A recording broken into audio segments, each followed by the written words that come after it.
So মরা গাঙে জোয়ার এসেছে। হ্যাঁ, পিএসসির ক্রিসমাস উপহার। প্র্যাকটিক্যালি কিন্তু পিএসসি একেবারে সান্তা ক্লজ হয়ে গেছে, ক্রিসমাস উপহারই দিল। এটা কিন্তু সত্যিই তাই, কোনো মতেই অস্বীকার করা যায় না। কি পেলাম আমরা? আমরা আজকে জোড়া বিজ্ঞপ্তি পেলাম, দুটো অ্যাডভার্টাইজমেন্ট একসাথে সাইমালটেনিয়াসলি, একটা ক্লার্কশিপ, একটা মিসলেনিয়াসের এক্সামের ইন্ডিকেটিভ অ্যাডভার্টাইজমেন্ট, অর্থাৎ স্টার্ট হতে চলেছে। বিশদে আমরা পাবো কি কি পাবো এই দুটো পরীক্ষার উপরে। সোজাসুজি কথায় এই যে পরীক্ষাটা আসছে বা পরের বছরের জন্য এই পরীক্ষা দুটোর অ্যাসিওরেন্স আমরা পেয়ে গেলাম পিএসসির কাছ থেকে। সো অ্যাডভার্টাইজমেন্ট দুটো নিয়ে আমি খুব বেশি ডিটেল তোমাদের সাথে ডিসকাস করতে চাই না, তার কারণ অ্যাডভার্টাইজমেন্টের মধ্যে এই মুহূর্তে ডিসকাস করার কিছু নেই। জাস্ট বলা হচ্ছে যে পিএসসি ক্লার্কশিপ এবং পিএসসি মিসলেনিয়াস পরীক্ষা হবে, তো টেন্টেটিভ এই টাইমে হবে। তোমরা ধীরে ধীরে তার নোটিফিকেশন বেরোলে নোটিফিকেশন অনুযায়ী এলিজিবিলিটি ক্রাইটেরিয়া, সিলেবাস, তার form fill up date, form fill আপের ফিজ এটসেট্রা এটসেট্রা পেয়ে যাবে। সো এখানটায় আমার কিছু বলবার নেই, but information like indicative advertisement এবং যা আমাদের কাছে একটা আশা এবং উত্তেজনা তৈরি করে সে দুটো হচ্ছে যে হ্যাঁ, পিএসসি আবার ব্যাকট্র্যাকে ফিরে এসছে, পিএসসি আবার পরীক্ষা নিচ্ছে এবং ছাত্রদের মনে একটা উদ্দীপনা তৈরি করছে। বেসিক্যালি দেখো, বেসিক্যালি বা স্পেসিফিক্যালি যেখানটায় স্কুল সার্ভিসের ক্ষেত্রে এমন একটা টালমাটাল অবস্থা তৈরি হয়েছে, এতগুলো স্টুডেন্টের কি হবে ভবিষ্যৎ, কি করবে, এটা কেবল যে ছেলেগুলোর নামে কেস হচ্ছে বা কোর্টে যাদের নাম রয়েছে তা না, পুরো টোটাল স্কুল সার্ভিসের অ্যাসপিরেন্টদের জন্য কোনো ব্রাইট নির্দিষ্ট কিছু পথ নেই, কোনো আলোকপাত করা হচ্ছে না কোথাও। সে জায়গাটা দাঁড়িয়ে পিএসসির এরকম দুটো অ্যাডভার্টাইজমেন্ট, এটা কিন্তু খুব বড় আমাদের একটা আশার দিক তৈরি করে। অন্তত পরীক্ষায় বসা মধ্যবিত্ত বাঙালি ঘরের ছেলে মেয়েদের যে স্বপ্ন, যে ভালো করে খাটবো, পড়াশুনো করব, একটা সরকারি চাকরি পাবো, দুমুঠো ডাল ভাতে সুরাহা হবে, একটা লোকের কাছে প্রেস্টিজ তৈরি হবে, একটা সম্মানিত জীবন যাপন করব, পুরো জীবনটা পার করব, এইটাই তো খুব বড় কিছু স্বপ্ন আমাদের থাকে না, সাধারণ মধ্যবিত্ত স্বপ্ন একটা, সেটা পূরণ হওয়াটাই যেন একটা চ্যালেঞ্জ হয়ে দাঁড়িয়েছে, বিশেষ করে যদি সেটা স্কুল মাস্টারের ক্ষেত্রে আমরা ধরি। সেক্ষেত্রে সেই জায়গাটায় দাঁড়িয়ে পিএসসি নতুন করে যেটা আমাদেরকে আজকে ইন্ডিকেট করলো বা বলা যায় যে ক্রিসমাস উপহারটা দিল, তার জন্য কিন্তু আমরা সত্যি ধন্য এবং উৎসাহিত। এখন বিষয়টা হচ্ছে এই যে তোমরা টাইমলি পিএসসির অ্যাডভার্টাইজমেন্ট দেখে নেবে। আমার মনে হয় পিএসসি অ্যাডভার্টাইজমেন্ট নিয়ে অনেকে আরো বড় বিস্তারিত ডিসকাশনও করে নিয়েছে, যা আমাদের মনে হয় না যে খুব বেশি প্রয়োজনীয়, তার কারণ এর মধ্যে এমন কিছু অ্যাডভার্টাইজমেন্ট নেই একটা সুন্দর সুখবরের বাইরে। ওকে, যখন নোটিফিকেশন বেরোবে তখন আমরা সেটা নিয়ে না হয় ভাববো বা সেটা নিয়ে তখন পড়লে বুঝতে পারবো তার মধ্যে ইনস অ্যান্ড আউট বা ডিটেল, বাট সেটা নিয়ে খুব একটা চর্চার এমন কিছু নেই বলেই আমাদের মনে হয়। বাট যেটা নিয়ে আমরা আজকের এই জিনিসটার উপরে একটা ছোট্ট ডিসকাশন রাখবো সেটা হচ্ছে inference. What is inference? Inference হচ্ছে যে যে ঘটনাটা ঘটলো তার থেকে আমরা অনুসিদ্ধান্ত হিসেবে কি কি পেলাম সেইটার উপর একটু ডিসকাস করতে চাই আমি তোমাদের সাথে। ওকে, চলো ছোট্ট করে ডিসকাশনটা সেরে নি খুশি খুশি মোমেন্ট নিয়ে। দেখো, প্রথমত হচ্ছে যে একটা এইটুকু আমরা অ্যাসিওরেন্স পাই যে পিএসসি পরীক্ষাগুলোকে রেগুলারাইজ করছে। রেগুলার ইন্টারভ্যালে পরীক্ষা হলে অটোমেটিক্যালি রেগুলার ইন্টারভ্যালে তার রেজাল্ট বেরোবে, রেগুলার ইন্টারভ্যালে তার রিক্রুটমেন্ট বেরোবে, অর্থাৎ একটা সঠিক সুনির্দিষ্ট পথে একটা সুনির্বাচন হবে, অর্থাৎ সুনির্বাচন মানে করাপশন ফ্রি একটা নির্বাচন হবে এবং যার মধ্যে একটা continuous way of employment create বা জেনারেট হবে আমাদের জন্য, যার মধ্যে দিয়ে আমরা আমাদের স্বপ্নগুলো পূরণ করতে পারবো। সো এটা একটা, অর্থাৎ স্ট্রিম লাইনিং আমরা বলতে পারি যে এক্সামের স্ট্রিম লাইনিং বা রিক্রুটমেন্টের স্ট্রিম লাইনিং কিন্তু পিএসসি এটার মধ্যে দিয়ে আমাদেরকে একটা ইঙ্গিত দিল। সেকেন্ড থিং হচ্ছে মেন্সের রেজাল্ট। আমরা সবে অনেকগুলো কিন্তু প্রিলিমিনারি এক্সাম দিলাম, যেমন ক্লার্কশিপের, যেমন মিসলেনিয়াসের এবং অবভিয়াসলি 24-এর মেন্সের ডব্লিউবিসিএস নিয়ে একটুখানি ছিল, বাট যেগুলো আমরা দিয়েছি। ওকে, সবগুলোর কিন্তু যখনই পরের বারের প্রিলিমিনারির রেজাল্ট বা পরের বারের প্রিলিমিনারির অ্যাডভার্টাইজমেন্ট ঘোষণা করা হচ্ছে, যে প্রিলিমিনারি পরীক্ষাটা হবে, তো অটোমেটিক্যালি এইটা আমরা বুঝতে পারি যে তার আগে হয়ে যাওয়া প্রিলিমিনারি গুলোর কিন্তু মেন্সের রেজাল্ট আসতে চলেছে। সে হয়তো তার ডেট আমরা নাও জানতে পারি এই মুহূর্তে দাঁড়িয়ে, বাট টুকু আন্দাজ করতে পারি যে সেটা মেন্সের রেজাল্টটা নিয়ে যদি ধোঁয়াশা থাকতো তাহলে প্রিলির জন্য এত সুন্দর একটা ইন্ডিকেশন আমরা পেতাম না। এই জন্যই দেখবে তোমরা এটা লেখা আছে indicative. What is the meaning of indicative? তোমাকে ইশারা করছে, ইঙ্গিত দিচ্ছে, তোমাকে কিছু আওয়াজ দিচ্ছে তোমার কিছু বোঝবার জন্য। ওকে, তো ইন্ডিকেশন এইটা যে মেন্স পরীক্ষাগুলো কিন্তু টাইমলি আসতে চলেছে এবং মেন্স পরীক্ষাগুলো কিন্তু সব ক্ষেত্রেই একদম প্রপারলি হবে, আমরা নিশ্চিত হতে পারবো। এখন 2 নাম্বার পয়েন্ট মেন্সের রেজাল্টের বিষয় আমরা একটু পরে আর একটা অন্যরকম ভাবে ডিসকাস করব, বাট তার আগে যেটা ইম্পর্টেন্ট সেটা হচ্ছে 2026-এর ওয়েস্ট বেঙ্গল ইলেকশন। তো সেটা যদিও আমাদের পরীক্ষার সাথে যুক্ত নয়, কিন্তু আমাদের এমপ্লয়মেন্টের সাথে এভাবে যুক্ত যে তার আগে হয়তো সরকারের এরকম একটা মানসিকতা রয়েছে বা ইচ্ছা রয়েছে যে ভালো একটা রিক্রুটমেন্ট করা।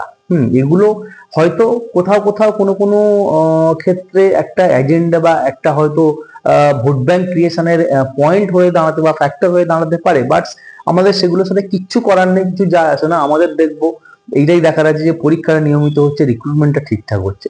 তো কারণটা যাই হোক যাই থাক, পারপাসটা যদি আমাদের পরে হয়, আমাদের অর্থাৎ স্টুডেন্টদের, আমাদের অর্থাৎ অ্যাসপিরেন্টদের, পরীক্ষার্থীদের, যারা সরকারি চাকরি করবো বলে স্বপ্ন দেখে তাদের জন্য হয়, তো সবসময় সেটা আমাদের কাছে মঙ্গলদায়ক এবং কাঙ্ক্ষিত।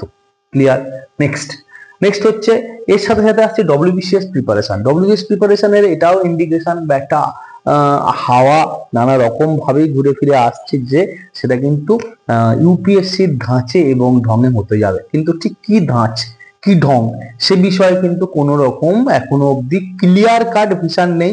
আর সেটা আমরা পাবো না যতক্ষণ না আমাদের মেন্স এক্সাম হচ্ছে, যতক্ষণ না আমাদের নোটিফিকেশন বেরোচ্ছে এটার জন্য। ওকে, তো আমরা সেই নোটিফিকেশনের অপেক্ষায় থাকবো। কিন্তু একটা নোটিফিকেশন এবং একটা পরীক্ষা, এই দুটোর মাঝখানে দূরত্ব যদি প্রপারলি পরীক্ষাগুলো মেন স্ট্রিমিং হয়ে যায়, অর্থাৎ রেগুলার ইন্টারভেলে নিয়মিত রেজাল্ট বেরোতে থাকে, ক্লিন এক্সাম হতে থাকে, তাহলে কিন্তু খুব বেশি সময় থাকবে না। অর্থাৎ নোটিফিকেশন বেরোনো আর তার প্রিলিমিনারি পরীক্ষার ডেট বা তারপরে মেন্স পরীক্ষার ডেটে কিন্তু খুব বেশি সময় থাকবে না। হিসেব অনুযায়ী বলা যায় এরকম আজকালকার দিনে যেখানে এত বেশি টেকনোলজি ইনভলভ হয়ে আছে এক্সাম গুলো কন্ডাক্ট করার জন্য, সেক্ষেত্রে মানে নোটিফিকেশন বেরোলো 3 মাস বা 3.5 মাসের মাথায়, প্রিলি হলো, প্রিলি 3 বা 3.5 বা ডব্লিউবিসিএস তো খুব কম সময় দেয়, ঠিক আছে, রেজাল্ট বেরোনোর 2-2.5 মাসের মধ্যে মেন্স পরীক্ষা হয়ে গেল, এটা কিন্তু হয়ে যাবে। সেক্ষেত্রে একটা ছেলের কাছে 6 থেকে 6.5 মাস 7 মাস মতন সময় থাকে যদি প্রপারলি এক্সাম হয়। ওকে, একটা নোটিফিকেশন থেকে মেন্সের মধ্যে। তো সেই ক্ষেত্রে একটা মেন্সের আচমকা আলাদা পরীক্ষার সেট আপ বা সিলেবাসের একটা আমূল চেঞ্জ বা বড় ধরনের পরিবর্তন, এটা কিন্তু অনেকের কাছে বিষম লাগবে বা এটা কোপ আপ করাও খুব কঠিন হবে।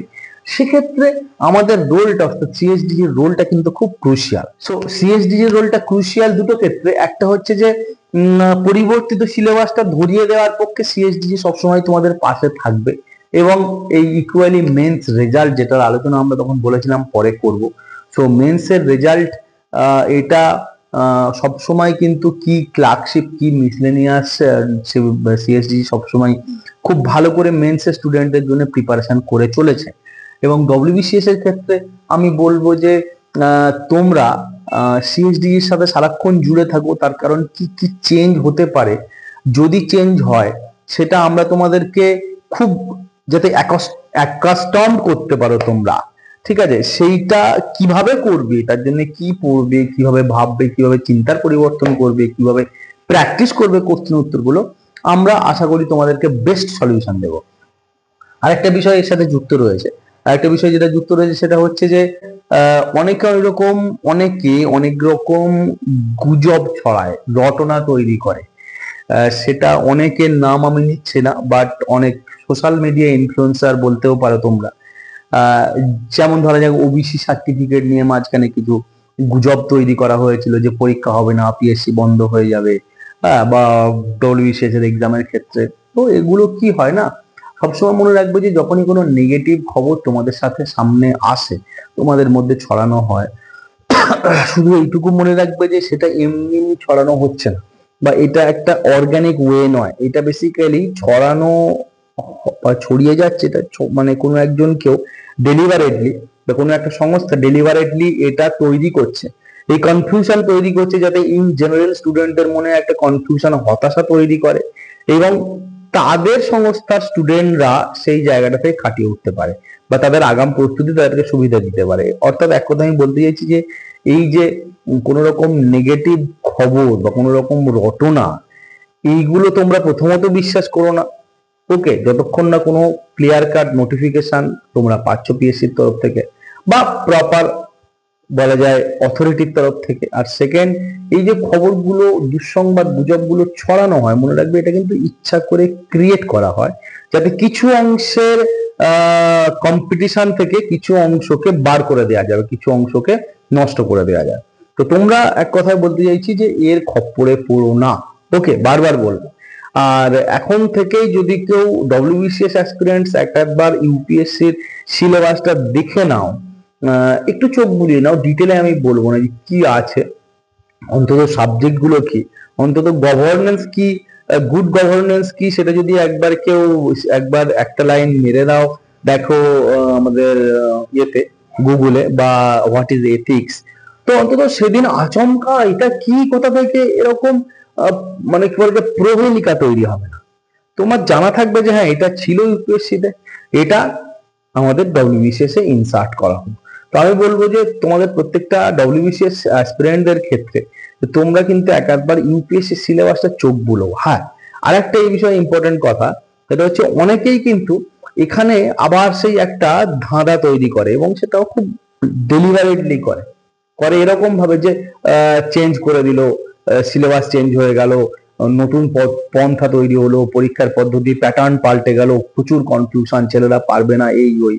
কিন্তু একটা কথা মনে রাখবে, এটার ক্ষেত্রে আমি আগেও বলেছি যে বিশেষ করে সিভিল সার্ভিসের মতন ডাইনামিক, যেখানটায় একজন অ্যাসপিরেন্টের ডাইনামিজম টেস্ট করা হয়, তার নানা রকম পরিস্থিতিতে কাজ করতে হয়, তো এরকম বড় পরীক্ষাগুলোতে কিন্তু প্যাটার্ন চেঞ্জটা একটা এটার এক্সামের একটা বলা যায় ফ্যাক্টর বা একটা ন্যাচারাল বিষয়। অর্থাৎ প্রত্যেকটা পরীক্ষায়, যে কোনো ভালো পরীক্ষা, সে তুমি ইউপিএসসি দেখো, ইভেন তুমি সেটা আমাদের কম্বাইন্ড গ্রাজুয়েট লেভেল দেখো বা ডব্লিউবিসিএস দেখো, কিছুদিন অন্তর অন্তর প্যাটার্নটাকে চেঞ্জ করে দেওয়া হয় যাতে একটা প্যাটার্নে অ্যাকাস্টমড বেশ কিছু পুরনো ঘুঘুকে, বাস্তু ঘুঘুকে বা পুরনো পাপিকে যাতে সেখান থেকে এলিমিনেট করা যায়, যাতে নতুন ডাইনামিক প্র্যাকটিক্যাল জেনুইন অ্যাসপিরেন্টকে নেওয়া যায়। এটা একটা থাকে। অর্থাৎ সময়ের সাথে সাথে সিলেবাসটা, এক্সাম স্টাইলটা নিজেকে চেঞ্জ করতে থাকে, এটা কিন্তু একটা সার সত্য, এটা নতুন কিছু না, আগেও হয়েছে, কখনো মেন্স ছিল, কখনো প্রিলি হয়ে গেছে, অর্থাৎ কখনো সাবজেক্টিভ ছিল, কখনো এমসিকিউ হয়ে গেছে, কখনো অনেকদিন ধরে হতো, কখনো অল্প হয়ে গেছে, কখনো প্রিলিম নাম্বার মেন্সে যোগ হতো না, কখনো হচ্ছে। তো এগুলো না, এগুলোকে নিয়ে খুব বেশি আমার বক্তব্য আচমকা মানে বিরাট কিছু আশঙ্কা যুক্ত হওয়ার বা খুব বেশি ভীত হওয়ার দরকার নেই। তার কারণ প্রথমত এটা সকলের সাথে হবে এই নয় যে একটা পরিবর্তন কেবল তোমার জন্য লাগু হবে, এবং 2 নাম্বার হচ্ছে যে কোনো ভালো পরীক্ষার জন্য এটা একটা ন্যাচারাল ইভেন্ট, 5-7 বছর অন্তর অন্তর এক্সামের স্টাইল প্যাটার্ন চেঞ্জ হয়। সো টেক ইট ইজি, এটা নিয়ে দুশ্চিন্তিত হওয়ার দরকার নেই, এটা নিয়ে যারা তোমাদেরকে দুশ্চিন্তিত করছে তাদেরকে খুব বেশি গুরুত্ব দেওয়ার দরকার নেই। মনে রাখবে যে এটা খুব স্বাভাবিক, বছরের পর বছর ধরে এটা হয়েই যাচ্ছে কিছুদিন অন্তর অন্তর, ওকে। আর সিএসডিজি তোমাদের সাথে থাকছে সবসময় তোমাদেরকে সাহস দেওয়ার জন্য। সো খুব ভালো একটা আমরা বছরের বছরান্ত উপভোগ করব আশা করি, অ্যাডভার্টাইজমেন্ট দুটো মাথায় রেখে। এবং উপভোগের মানে কিন্তু এই নয় যে ঘুরে বেড়াবো, কেক কাটবো, হই হল্লা করবো, বোম ফাটাবো। উপভোগ করার মানে হচ্ছে এই সময়টাকে দারুণ ভাবে পড়াশোনার কাজে লাগাবো। ওকে, বেস্ট অফ লাক। ডিটেল আমরা ধীরে ধীরে ক্লাসের মধ্যে দিয়ে বাকি তোমাদের সাথে ইন্টারাকশন করবো। চলো, টাটা।